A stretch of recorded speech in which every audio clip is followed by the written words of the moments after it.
Our Tinabeth Pina learns about and participates in a little bit of belly dancing at the Serena Belly Dance Museum in Chelsea. 18 years ago, I did a segment on a world-renowned belly dancer who taught and lived right here in New York City. It's a lot harder than it looks. Look, this is down, down, down, down, girl. Who knew? Years later, I'd be doing a story on a museum in her honor. This is an album cover that she was on, Belly Dance, the wild music and the how-to. That's young Serena over there. Lenny Cohen and her husband Scott Wilson are co-founders of the Serena Belly Dance Museum in the Showplace Design Center on West 25th Street in Manhattan. Serena Wilson was an award-winning and world-renowned dancer, teacher, and choreographer of belly dancing. And she was also my mother-in-law. And she's credited with helping to elevate belly dancing from more than being a novelty to being an actual legitimate artistic form of dance. Everything here in this collection were things that used to be Serena's that she gathered from her trips all around the world.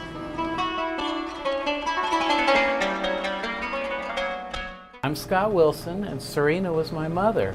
Many artists were fascinated with the allure and mystery of the Middle East. This painting is by the American artist Raymond Nelson, and it was his fantasy of what life was like in the Middle East based on flying carpets and harems. Many believe belly dance was introduced to America at the 1893 Chicago World's Fair. Americans had never seen anything like the performer who called herself Little Egypt. She incorporated unusual Eastern movements into her captivating dance. American dancers weren't used to seeing isolations like just moving your rib cage, or just moving your hips, or just moving your head.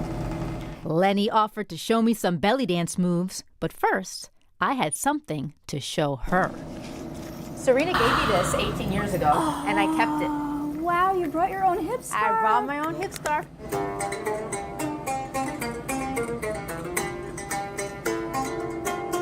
Make a big hip circle. Really bend your knees. And we're going to close and open. People call me on the phone and say, "Can you explain what the class is all about?" And I'll say, "No, I can't. Come and watch." What do you think she thinks? Oh, she's saying thank you to Scott because he put all of her things on display, and he wants people to remember her, and for those who didn't know her, he wants them to learn about her. So I think she's looking down and smiling and saying, finally, I have my museum. The Serena Belly Dance Museum is open through December 30th, 2016. Classes in the Serena technique are held throughout the year. For museum and class schedules, visit serenastudiosonline.com. For Hearts of the City, I'm Tinabeth Pina.